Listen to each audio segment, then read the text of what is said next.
ഭയങ്കര സത്യസന്ധത കേട്ടോ, വെരി ഹോണസ്റ്റി. കള്ളം പറഞ്ഞിട്ട് കാര്യമില്ലല്ലോ.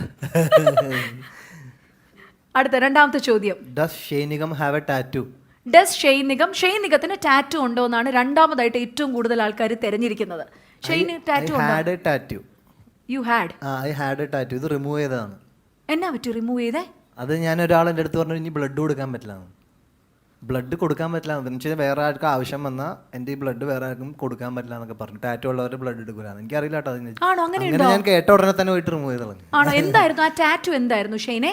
അതൊന്നുമില്ല. അത് ആ കുർബാനി എന്ന് പറഞ്ഞൊരു സിനിമ ഏതായിരുന്നു. അതിനകത്ത് ആ ക്യാരക്ടറിൽ ഈ പറഞ്ഞ പോലെ അന്നത്തെ എൻ്റെ ഒരു മൈൻഡ് സെറ്റ് ഇച്ചിരി വേറെ ആയിരുന്നു. അതുകൊണ്ട് തന്നെ ഈ പറഞ്ഞ പോലെ എല്ലാ ദിവസവും വന്ന് ടാറ്റു ഇടും. അപ്പോൾ എല്ലാ ദിവസവും ഇത് മാറി മാറി പോകും. അതായത് വരക്കണയുള്ള പരിപാടി.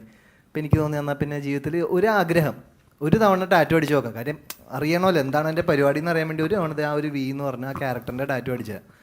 അത് എനിക്ക് തോന്നുന്നു ഒരു ആഫ്റ്റർ ഒരു കൊല്ലത്തോളം ഉണ്ടായി. അത് ഞാനിട്ട് കളഞ്ഞു. ഈ കാര്യം അറിഞ്ഞപ്പോഴത്തേക്കും കളഞ്ഞു.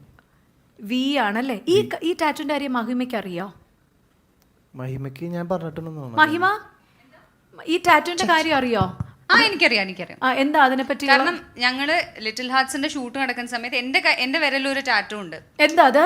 ഏത് ടാറ്റു? എന്നൊരു ഇനീഷ്യൽ ഉണ്ട്. എന്നെ വീട്ടിൽ വിളിക്കുന്ന പേരിന്റെ എന്താ വീട്ടിൽ വിളിക്കുന്നത്? വിളിക്കുന്നത് അമ്മുന്റെ. അപ്പൊ ഷെയ്ൻ എന്റെ അടുത്ത് ചോദിച്ചു, അല്ല സത്യം, ഷെയ്ൻ എന്റെ അടുത്ത് ചോദിച്ചു ഇത് എന്താന്ന് ചോദിച്ചപ്പോ ഞാൻ കാര്യമൊക്കെ പറഞ്ഞു. അപ്പൊ ഞാൻ ഷെയ്ൻ്റെ അടുത്ത് ചോദിച്ചു തനിക്ക് ടാറ്റു ഉണ്ടോന്ന്. അപ്പോഴാണ് എനിക്കിത് കാണിച്ചു തന്നെ ഈ ഒരു ടാറ്റു. അപ്പൊ ഞാൻ ചോദിച്ചു ഇത് വി എങ്ങാനും ആണല്ലോ അല്ലെ? വി ആണ്. വി എന്തായിരുന്നു ആ വി ക്യാരക്ടർ? അതെനിക്ക് മനസ്സിലായിട്ടില്ല. അതിലെ നായികയുടെ പേര് വീണാന്നായിരുന്നോണ്ടാണ് അയാൾ വി അടിച്ചതെന്നാണ് ഞാൻ മനസ്സിലാക്കുന്നത്. ഏത് സിനിമയിലായിരുന്നു വീണ നായർ? ഇല്ല, ആ പടം ഇറങ്ങിയിട്ടില്ല. അപ്പൊ ഇതൊക്കെ ബിൽഡപ്പ്, ഇതൊക്കെ ചുമ്മാ ഉണ്ടാക്കിയ കഥയായിരിക്കും എന്തെങ്കിലും. ആണ്. വേറെ എന്തെങ്കിലും സ്റ്റോറി ഉണ്ടാവും. ഞാൻ ആദ്യമായിട്ട് ഒരാൾ വീണ നായരിന്റെ വി അടിച്ച് ടാറ്റു കണ്ടത്. ചേച്ചി, ഞാൻ അതാ സിനിമയിലെ കഥാപാത്രത്തിന്റെ നായികയുടെ പേര് വീണ. അപ്പൊ ഞാൻ ചോദിക്കട്ടെ, എത്രയോ എത്രയോ സിനിമകളിൽ മഹിമയെ പോലെ സുന്ദരിമാരായിട്ടുള്ള നായികമാര് കൂടെ അഭിനയിച്ചിട്ട് എന്തുകൊണ്ട് വീണ? റോബർട്ട് ടാറ്റു അടിച്ചിട്ടില്ല, അതുകൊണ്ടാണ്. റോബർട്ട് ടാറ്റു അടിച്ചിട്ടില്ല, അതുകൊണ്ടാണ്. അല്ലല്ല, എന്നാ വീണ മാത്രം വന്നേ അതില്? എന്താന്നറിയില്ല, ചില സമയത്ത് അങ്ങനെയാ. ഓക്കെ, അപ്പൊ ടാറ്റു ഇതായിരുന്നു, ഉണ്ടായിരുന്നു, അത് മാറ്റിയതാന്ന് പറഞ്ഞു മഹിമ. All good. അടുത്ത മൂന്നാമത്തെ ചോദ്യം. What is Shane Nigam phone number? Phone number ഏറ്റവും കൂടുതൽ ജനങ്ങൾ തിരഞ്ഞിരിക്കുന്നത്, എനിക്കവിടുത്തെ പെൺകുട്ടികളാണ് തിരഞ്ഞെന്ന് തോന്നുന്നു. ഒന്ന് വിളിച്ച് സ്നേഹം പറയാനൊക്കെ പറയുന്നില്ല. എന്ത് പറയാൻ? ഫോൺ നമ്പർ ഞാൻ പറയാൻ അത് വേണ്ട. ഞാൻ ഒരു തവണ വലിയൊരു ആവേശത്തിൽ കൊടുത്തതാണ്. എവിടെയാ കൊടുത്തേത്? ഏതൊരു ഇന്റർവ്യൂല് പണ്ട്. എന്നിട്ട് ആൾക്കാർ വിളിയായിരുന്നോ നിരന്തരം? അത്യാവശ്യം. പിന്നെ നിരന്തരം എന്നുള്ളതല്ല, മെസ്സേജുകൾ കുറെ കിടക്കുമായിരുന്നു. ഇടയ്ക്ക് അതിനകത്ത് ചീത്ത വിളിക്കേണ്ടി വല്ല വന്നിട്ടുണ്ടോ? ഇനി മേലിൽ വിളിച്ചു വരുന്നല്ലോ? ഇല്ല, ഞാൻ ആ ഫോൺ സംഭവം മാറ്റി വെക്കും. നമുക്ക് ആണല്ലേ? അപ്പൊ ഇതാണ് ഫോൺ നമ്പർ. ഇഷ്ടം കൊണ്ട് വിളിക്കണല്ലേ, നമ്മൾ അവരെ ചീത്ത വിളിച്ചിട്ട് എന്തായാലും അല്ലേ? അതാ സത്യം. അടുത്ത ചോദ്യം. ഏറ്റവും കൂടുതൽ ആൾക്കാർ തിരഞ്ഞിരിക്കുന്നത്, അത് കൊള്ളാം, നല്ലൊരു ചോദ്യമാണല്ലോ ചോദിച്ചത്. എന്നാപ്പാ? സൂപ്പർ. വാട്ട് ഈസ് എന്താണ് Shane Nigam മോളിവുഡ്സ് rich young actor? ഞാൻ കണ്ടില്ല, ഒന്നുകൂടി. Shane Nigam മോളിവുഡ്സ് rich young actor. Shane Nigam ആണോ മലയാളത്തിലെ ഏറ്റവും റിച്ച് ആയിട്ടുള്ള യങ് ആക്ടർ? ഇത് ഗൂഗിൾ കള്ളം പറയില്ല. കറക്റ്റാണ്. ടാലന്റിന്റെ കാര്യത്തിലാണെന്ന് മഹിമ. രക്ഷപ്പെട്ട, അല്ലെങ്കിൽ ഇപ്പൊ GST കയറി നശിപ്പിച്ചേനെ. അല്ല തെസ്റ്റ് ചേച്ചി, അതില് എന്നാ പറയുന്നു? സത്യമാണ്. പിന്നെ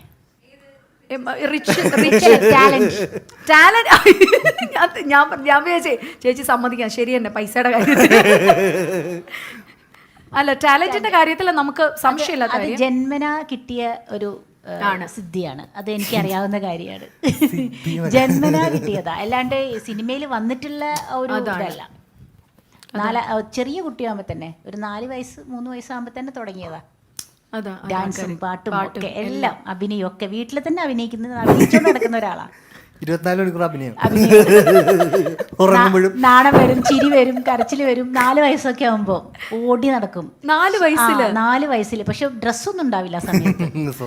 അങ്ങനെയാണ് കുഞ്ഞു ഓടി ഇങ്ങനെ പടച്ചു നടക്കും. സുനി ഇങ്ങനെ പുറകെ കൂടെ ഓടി പിടിക്കണം. അങ്ങനെയായിരുന്നു. മിടുക്കനായിരുന്നു 4 വയസ്സിൽ തന്നെ. കണ്ടോ, ഒരു നഗ്ന സത്യങ്ങൾ വിളിച്ചു പറയുന്ന കണ്ടോ? അതാ നഗ്നമായിരുന്നു ആ സത്യം. അതുകൊണ്ടാണ് നഗ്നമായ സത്യങ്ങളൊക്കെയാണ്. അല്ല, ഞാൻ ഇത്രയും വളരെ ചെറുപ്പത്തിലേ തുടങ്ങിയോണ്ട് ഞാൻ ചോദിക്കുകയാണ്, ഇപ്പൊ റിച്ച് യങ് ആക്ടർ ആണോ എന്നാണ് പ്രേക്ഷകർ അറിയുന്നത്. മണി മാനേജ്മെന്റ് എന്തെങ്കിലും ഉണ്ടോ ഷെയ്ൻ? ഭയങ്കര ബോറാണ് എൻ്റെ മണി മാനേജ്മെന്റ്. വളരെ എന്ന് വെച്ച് കഴിഞ്ഞാൽ ആ ഒരു ഏരിയ നമ്പേഴ്സിൻ്റെ പരിപാടി തീരെ ഓടാത്തൊരു വ്യക്തിയാണ്. അതായത് ബാലൻസ് നോക്കി അക്കൗണ്ട് ബാലൻസ് നോക്കി പെരുമാറാത്തൊരു വ്യക്തിയാണ്. ആണോ? എന്തിനാണ് ഏറ്റവും കൂടുതൽ ഈ കിട്ടുന്ന പൈസ വിനിയോഗിക്കുന്നത് എന്തിനായിരിക്കും ഷെയ്ന്?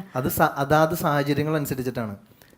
പണ്ടൊക്കെ എന്ന് വെച്ച് കഴിഞ്ഞാൽ എൻ്റെ അടുത്ത് വന്ന് വിഷമം പറയുന്നവർക്കൊക്കെ ഞാൻ പൈസ കൊടുക്കുമായിരുന്നു. അതെന്താണെന്ന് വെച്ച് കഴിഞ്ഞാൽ എനിക്ക് അത് അങ്ങനെയൊക്കെയുള്ളൊരു ചെറിയ എന്താണ് പറയുക, അത്രയും മനസ്സിലാക്കാൻ, അതായത് ഇവർ മുതലെടുക്കാണ് സജി എന്ന് മനസ്സിലാക്കാൻ ഉള്ള ബോധമില്ലായിരുന്ന ഒരു ടൈമിൽ കുറച്ചധികം നാൾ മുമ്പ് എന്ന് വെച്ചാൽ നമ്മുടെ കയ്യിൽ ഇൻഡിപെൻഡൻ്റ് ആയിട്ട് പൈസ വന്ന സമയം അങ്ങനെ. പക്ഷെ അതൊന്നും ഞാൻ അത്ര പ്രോപ്പറായിട്ട് കൊണ്ടുവരുന്നില്ല. പിന്നെയുള്ളൊരു സംഭവം എന്ന് പറയുന്നത്, പിന്നെ നമ്മുടെ മലയാളം ഇൻഡസ്ട്രിയിലുള്ള പ്രൊഡ്യൂസേഴ്സ് ഇച്ചിരി അധികം അത്തരം കാര്യങ്ങളിൽ പൈസയുടെ പരിപാടികളിലൊക്കെ കുറച്ച് ഉള്ളതുകൊണ്ട് തന്നെ എനിക്ക് അധികം, അതായത് ഇപ്പോൾ കമ്മിറ്റ് ചെയ്തതിനേക്കാളും പൈസ കുറവൊക്കെ ആയിരിക്കും പലപ്പോഴും നമുക്ക് കിട്ടുക. അപ്പോൾ പിന്നെ അതിനൊന്നും നമ്മൾ ഈ പറഞ്ഞ ഒരുപാട് എഗ്രിമെന്റ് ഒക്കെ സൈൻ ഒക്കെ ഇല്ലേ നമുക്ക് അങ്ങനെ? അതൊരു ശരിക്കും പറഞ്ഞൊരു ചെറിയ കോൺട്രവേഴ്ഷ്യൽ ടോപ്പിക്കാണ്. കാര്യം എൻ്റെ ഒരു അനുഭവത്തിൽ കുറേ നാൾ മുമ്പാണ് കേട്ടോ, ഇപ്പോൾ ഈ അടുത്തുള്ളതൊന്നുമല്ല, ഒരു 4-5 ഇപ്പം എനിക്കാണ് ഒരു 4-5 കൊല്ലമായി നമ്മുടെ എഗ്രിമെൻറ്റിൽ വൈറ്റ്നറിൻ്റെ ഒരു വെച്ച് മായ്ച്ച ഒരു എഗ്രിമെൻറ്റിൽ പോലും ഞാൻ അതിൻ്റെ ഒരു ഇതായിട്ട് ചെന്നപ്പോഴത്തേക്കും അത് അംഗീകരിച്ചിട്ടുണ്ടായിരുന്നില്ല.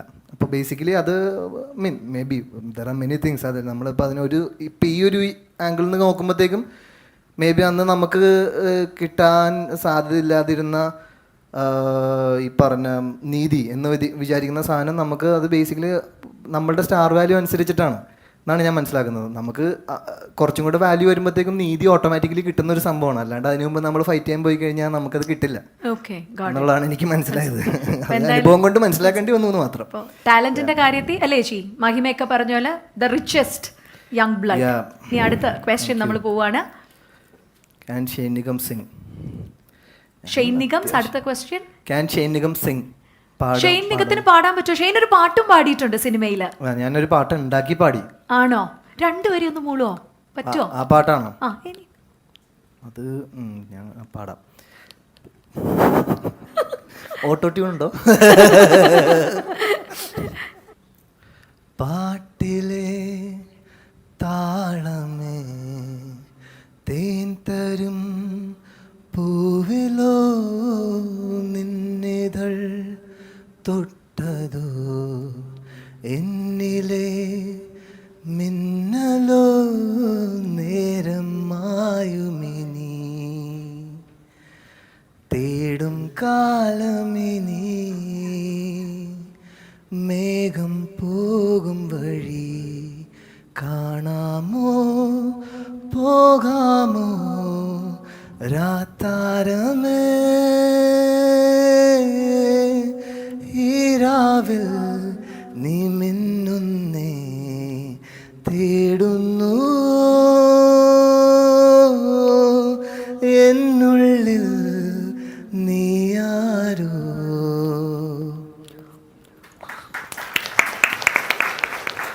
ഞാനൊരു സത്യം പറയാം. നല്ല എക്കോ. അതല്ല, ഒരു പ്രാക്ടീസോ ഞങ്ങളൊന്നും ഡിസ്കസ് ചെയ്തല്ല, ഓൺ സ്പോട്ട് ഷെയ്ൻ പാടിയതാണ്. ഒരു എഫക്റ്റ് ഒന്നുമില്ല, അടിപൊളിയായിട്ട് പാടി കേട്ടോ. ഇപ്പോഴും എനിക്ക് തോന്നുന്നു അമൃത ചാനലിന്റെ ഒരു റിയാലിറ്റി ഷോയ്ക്ക് ഓഡീഷന് ഷെയ്ൻ പാടാൻ പോയതിന്റെ വീഡിയോ ഇപ്പോഴും ഭയങ്കര സോഷ്യലി വൈറൽ അവസ്ഥയാണ്. അല്ല, പണ്ടത്തെ ഷെയ്ൻ്റെ സാധനങ്ങളൊക്കെ ഈ കുത്തിപ്പൊക്കൽ ഒരു സംഭവം ഇറങ്ങിയിട്ടുണ്ട്. എപ്പോഴെങ്കിലും അയ്യോ ഇത്രയും വേണ്ടിയിരുന്നില്ല എന്ന് തോന്നിയിട്ടുണ്ടോ ഷെയ്നെ? വിചാരിച്ചിട്ട് കാര്യമൊന്നുമില്ലല്ലോ, എന്ത് ചെയ്യാനാണ് ഇതൊക്കെ സംഭവിച്ചല്ലേ. നമ്മള് ഇനിയിപ്പോ വേണ്ടാന്ന് പറഞ്ഞിട്ട് കാര്യമൊന്നുമില്ലേ. പക്ഷെ അത് എൻജോയ് ചെയ്യാറ്. ഈ ട്രോളൊക്കെ ഷെയ്ൻ കാണാറുണ്ടോ? അതൊക്കെ പിന്നെ ക്യൂട്ടാണ്, കുറച്ച് കുഴപ്പമില്ല, ഓക്കെയാണ്. എൻജോയ് ചെയ്യോ? അതോ ഇതൊക്കെ കണ്ടിട്ട് ഇത് ഇത്തിരി കൂടിയല്ല എന്നെ ചെയ്തേക്കുന്നെന്ന് തോന്നിയിട്ടുണ്ടോ? കുഴപ്പമൊന്നുമില്ല, ഹാപ്പിയാണ്. എല്ലാം കാണും. അയച്ചു തരുന്ന ആൾക്കാരൊക്കെ കാണുമല്ലേ വാട്സപ്പിലൊക്കെ? ട്രോള് കണ്ടില്ലെങ്കിൽ അയച്ചൊക്കെ തരും. അങ്ങനെയൊന്നും അയച്ചു, എന്റെ നമ്പർ ഉള്ളവരങ്ങനെ അധികം, അത് വളരെ കുറച്ച് പേർക്ക് ഉള്ളു, അതുകൊണ്ട് അങ്ങനെ അധികം ഇല്ല. പക്ഷെ ഒരു കയ്യടി കൊടുക്കണം കേട്ടോ, പാട്ട് ഞെട്ടിച്ചു കളഞ്ഞു, അടിപൊളി. ഏതെങ്കിലും പെൺകുട്ടികൾക്ക് വേണ്ടി സ്കൂൾ ടൈം കോളേജ് ടൈമിൽ പാടി കൊടുത്തിട്ടുണ്ടോ ഷെയ്നെ? ഇല്ല, പാടിയിട്ടേ ഇല്ല. അടുത്ത ചോദ്യത്തിലേക്ക്. അടുത്ത ചോദ്യം. Okay, is Shane Nigam in love with someone? ആ കണ്ടോ, ഞാൻ ചോദിക്കുന്ന എല്ലാം പ്രേക്ഷകർ ചോദിച്ചേക്കുക. നല്ല ചോദ്യം. അടുത്ത ചോദ്യത്തിലേക്ക് പോ. ആരുമായിട്ടെങ്കിലും പ്രണയത്തിലാണോ? Yes or no? No no no. Currently no. Currently no. No, correct. Okay, അപ്പോൾ girls please note. Okay, next ചോദ്യം. Does Shane Nigam have any kind of phobia? ഇത് ഗൂഗിളിൽ സെർച്ച് ചെയ്ത സാധനങ്ങളാട്ടോ. ചോദ്യം എന്താ പറയണ്ടേ? ഫോബി എന്തെങ്കിലും, അതായത് വെള്ളത്തിനോട് പേടി. ഇപ്പൊ എനിക്ക് പാമ്പിനോട് എനിക്ക് ഭയങ്കര പേടിയാണ്. I'm so phobic to reptiles. അതുപോലെ ചില എന്തെങ്കിലും. മനുഷ്യരെ പേടിയാ, ബാക്കി വേറെ ഫോബിയ ഒന്നുമില്ല. പ്രേതങ്ങളൊക്കെ ഇഷ്ടമാണ്. പ്രേതം, പാമ്പ്, പഴുതാര ഇതിനൊക്കെ ഭയങ്കര പ്രണയമാണ്. പിന്നെ പുലി, കരടി ഇതിനൊക്കെ ഇഷ്ടമാണ് കാര്യത്തിൽ. പക്ഷെ മനുഷ്യര് ചിലവരെ ഇച്ചിരി പേടിയാ. ആണോ? അല്ല, ഈ പറഞ്ഞില്ലേ ഈ സ്പിരിച്വൽ കാര്യങ്ങളൊക്കെ ഈ ഇഷ്ടമാണെന്ന്, അങ്ങനെ എന്തെങ്കിലും ഒരു എക്സ്പീരിയൻസ് എന്തെങ്കിലും ഉണ്ടായിട്ടുണ്ടോ ഷെയ്ൻ്റെ റിയൽ ലൈഫിൽ? അതൊക്കെ വലിയൊരു ഏരിയ. അത് വേണമെങ്കിൽ വേറൊരു ഇന്റർവ്യൂവിൽ വേണമെങ്കിൽ അതൊരു മൊത്തമായിട്ട് വേണമെങ്കിൽ പോവാം. അല്ല, എന്നാലും എവിടെയെങ്കിലും ഒരു എക്സ്പീരിയൻസ് ചെയ്തിട്ടുണ്ടോ? അങ്ങനെ ഒരു സ്പിരിറ്റഡ് സംഭവം ഉണ്ട്, ഒരു ഓറ എനിക്ക് ഫീൽ ചെയ്തിട്ടുണ്ടോ എപ്പോഴെങ്കിലും? You believe in that? അത് ചിലപ്പോൾ ഞാൻ ഈ ഭൂതകാലം ചെയ്യുമ്പോഴത്തേക്ക് ഒരുപാട് നമ്മൾ അതിലേക്ക് ഇന്നായ സമയത്ത് ഒരു സീൻ എടുക്കുന്നതിന് മുമ്പ് നമ്മുടെ എടുക്കുന്ന വീടിൻ്റെ തൊട്ട് കുറച്ച് അപ്പുറത്തേക്കായിട്ടാണ് ഒരു ഹോട്ടലുള്ളത്. അവിടെയാണ് ഞങ്ങൾ തൊട്ടപ്പുറത്ത്, അതായത് അവിടെ ക്യാരവൻ സ്പേസ് ഇല്ല, കാര്യം ചെറിയ സ്ഥലത്താണല്ലോ നമ്മൾ ഷൂട്ട് നടക്കുന്നത്. അപ്പോൾ അവിടെ നിന്ന് ഒരു 50 മീറ്റർ അപ്പുറം ഒരു ഹോട്ടലിലാണ് നമ്മൾ ഈ സീൻ എടുത്തുകൊണ്ടിരിക്കുന്നത്. അപ്പോൾ ഒരു സീൻ എന്ന് പറയുന്നത് ഞാനിങ്ങനെ എൻ്റെ കയ്യിൽ നിന്ന് പോയി ഇങ്ങനെ ഇരിക്കുമ്പോഴത്തേക്കും ഉറക്കമില്ലാണ്ടിരിക്കുക. അപ്പോൾ അമ്മ ഇങ്ങനെ സൈഡിൽ ഇങ്ങനെ TV കണ്ടിട്ട് അമ്മ ഇങ്ങനെ പതുക്കെ ഒന്ന് ഉറങ്ങും. ആ സീനിനകത്ത് കണ്ടവർക്ക് ചിലപ്പോൾ ഓർമ്മ ഉണ്ടാവും. അങ്ങനെ ഉറങ്ങുന്ന സമയത്ത് പെട്ടെന്ന് എന്തോ ഒരു സൗണ്ട് കേട്ട് ഞാനിങ്ങനെ അടുക്കള ഭാഗത്തേക്ക് ഇങ്ങനെ നോക്കും എന്ന് പറഞ്ഞൊരു സീനുണ്ട്. അപ്പോൾ ആ സീനിന് വേണ്ടിയിട്ടുള്ള പ്രിപ്പറേഷൻ്റെ ഭാഗമായിട്ട് ഞാൻ അടച്ച് ഇരിക്കുകയാണ്. അപ്പോൾ എല്ലാ സീൻ എടുക്കുന്നതിന് മുമ്പും ഒരു കുറച്ച് സമയം ഒറ്റയ്ക്ക് ഞാനിങ്ങനെ ഇരിക്കും. പക്ഷെ ആ പെർട്ടിക്കുലർ സീൻ എടുക്കുന്ന സമയത്ത് പെട്ടെന്ന് എൻ്റെ ഹോട്ടൽ റൂമിൻ്റെ വിൻഡോ ഇങ്ങനെ തുറന്നു കിടക്കുമായിരുന്നു. പെട്ടെന്ന് എന്തോ ഒരാൾ വന്നിട്ട് എൻ്റെ അടുത്ത് ഇങ്ങനെ എന്തോ പറയുന്ന പോലെ, കുഴപ്പമൊന്നുമില്ല, ഈ തനിക്ക് പരിപാടി അവിടെ ഇങ്ങനെ ഒരു റിയലി അങ്ങനെ ഞാൻ കണ്ടു എന്നുള്ളതല്ല പറയണത്, നമുക്കത് റിയലായിട്ട് ഫീൽ ചെയ്തു. ദാറ്റ് ഞാൻ ഇപ്പം ഈ സീനിന് വേണ്ട പരിപാടിയൊക്കെ അവിടെ ഞാൻ സെറ്റ് ചെയ്ത് വെച്ചിട്ടുണ്ട്, നിങ്ങൾ പോയിക്കോ എൻ്റെ അടുത്ത് പറയണതാണ്. അത് ഞാൻ എക്സ്പീരിയൻസ് ചെയ്തതാണ്. അപ്പോൾ അങ്ങനെ നോക്കിക്കഴിഞ്ഞ് കഴിഞ്ഞാൽ ഡേ ടു ഡേയിൽ ചില അങ്ങനെ അത്തരം നമ്മൾ കാണാത്ത ലോകത്തിൻ്റെ ഇടപെടൽ പല സമയത്തും എൻ്റെ ലൈഫിൽ ഉണ്ടാവാറുണ്ട്, ഇപ്പോഴും ഉണ്ടാവാറുണ്ട്.